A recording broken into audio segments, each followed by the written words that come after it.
Bonjour à tous et bienvenue chez Coaching Déco, je m'appelle Jessica. Aujourd'hui, on va voir ensemble comment organiser son frigo pour que ce soit le plus déco possible à l'intérieur. Alors si vous êtes prêts, on va voir tout ça ensemble, c'est parti. Si vous êtes abonné à ma chaîne, alors vous savez qu'il y a quelques semaines j'ai sorti une autre vidéo sur les frigos, c'est-à-dire comment choisir son frigo. Donc aujourd'hui on va voir l'esthétique par l'intérieur, mais si vous voulez voir l'esthétique par l'extérieur, comment faire le bon choix au niveau de votre achat, eh bien je vous invite à aller voir la vidéo que je vous mets dans la barre d'infos. Si vous n'êtes pas encore abonné, eh bien pensez à cliquer sur le gros bouton rouge et à déclencher la sonnette, comme ça vous serez au courant de toutes les vidéos et vous deviendrez vite un as de la déco. Alors la toute première étape c'est de vider son frigo. Donc pour ceux qui sont fans de la méthode comme Marie de Marie Kondo, eh bien vous savez très bien pourquoi je vous dis de vider votre frigo. Pour ceux qui ne le connaissent pas, je vous mets son livre dans la barre d'infos, dans la description.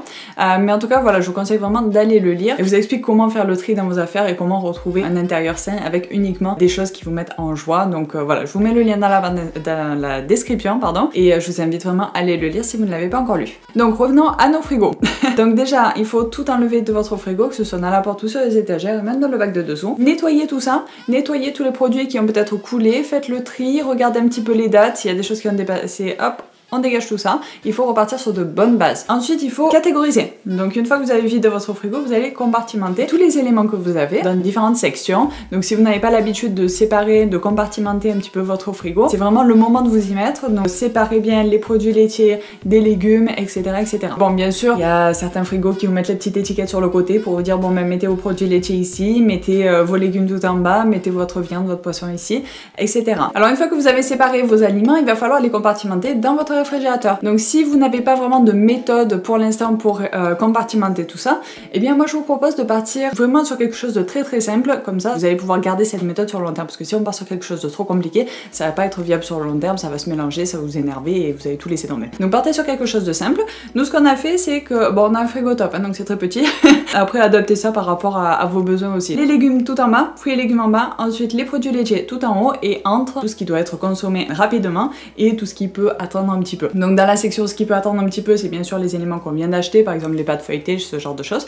Et sur l'autre espace, on va mettre tout ce qui est meal prep. Pour ceux qui savent pas ce que c'est un meal prep, je vous mets la vidéo que j'ai fait à ce sujet dans la barre d'infos. Donc les meal prep et bien sûr les restes qui doivent être utilisés rapidement et ça nous permet de minimiser notre gaspillage. Mon prochain conseil c'est d'utiliser des bacs et des séparateurs. Donc pour tous les éléments un petit peu petits, je pense surtout au kiri, aux petits fromages individuels, ce genre de choses. Essayez d'enlever un maximum d'emballage. Donc si vous avez lu le livre de Marie Kondo, vous savez que les emballages à l'intérieur des placards avec les pubs et tout ça, ça dégage un petit peu des mauvaises ondes. Ça peut paraître farfelu comme ça, mais je suis un peu d'accord avec elle parce que c'est vrai que j'ai horreur des emballages de partout, j'essaye d'enlever un maximum.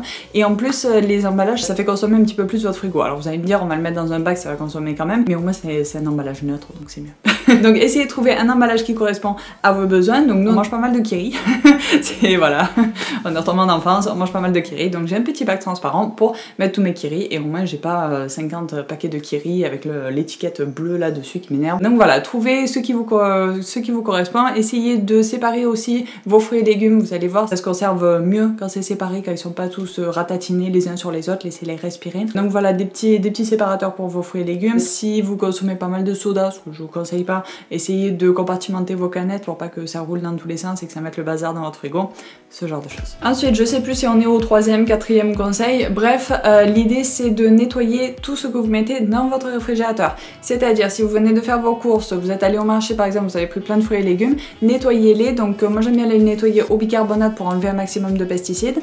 À vous de trouver la méthode qui vous convient, donc nettoyez-les avant de les mettre dans votre frigo et comme ça quand vous avez besoin de juste une tomate pour faire une salade, il n'y a pas de barrière pour faire votre salade et vous allez juste prendre votre tomate et faire votre salade plutôt que de vous dire oh, c'est long, il faut le nettoyer, bon ben je vais prendre un plat préparé et opter pour la version un petit peu moins saine. Donc voilà, en nettoyant vos fruits et légumes, vous allez être plus tenté d'aller choper la pomme dans votre frigo plutôt que d'aller prendre une barre chocolatée dans le placard, c'est l'idée.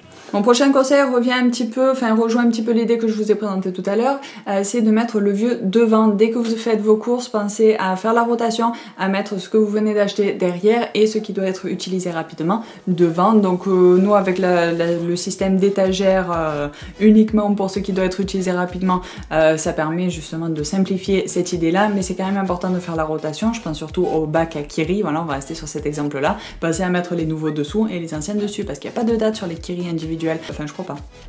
Bref, faites la rotation, vous verrez, ce sera beaucoup plus simple. Et voilà, c'est tout pour aujourd'hui. J'espère que ça vous a plu. Si c'est le cas, laissez-moi des petits pouces bleus. J'ai oublié un truc. Et mon dernier conseil, donc pour tout réfrigérateur qui se respecte, il faut avoir une liste de courses. Donc n'allez pas dans les magasins prendre un petit peu tout et n'importe quoi. Vous risquez de tomber sur des choses plus chères que prévu et aussi moins bon pour la santé que prévu. Donc faites une liste, respectez la liste et à la limite mangez une pomme avant d'aller faire vos courses. Petite astuce bonus du jour. Donc comment est-ce qu'on va conserver cette liste ou est-ce qu'on va la mettre pour toujours l'avoir sous la main? Moi j'aime bien avoir une liste assez neutre, hein, pas quelque chose assez flashy, etc. Aimantée sur mon réfrigérateur. Alors certains vont me dire oui mais c'est pas très déco. Essayez de trouver quelque chose qui se marie quand même bien avec votre décoration ou sinon glissez-la dans un tiroir, mais l'idée c'est d'avoir quelque chose à portée de main pour savoir exactement ce que vous allez mettre dans votre frigo et pas vous retrouver avec plein de choses que vous n'allez peut-être même pas utiliser et que vous allez finir par gaspiller.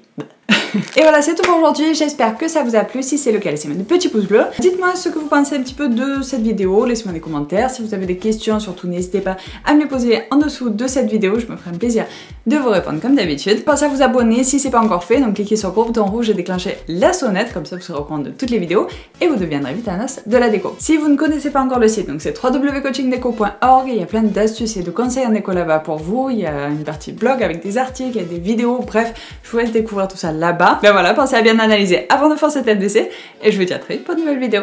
Bye bye.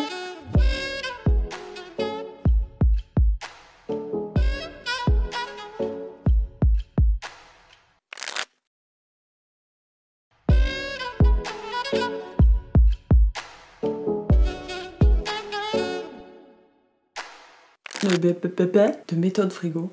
Ouais, ça sonne bizarre, mais on va dire ça comme ça. C'est bizarre.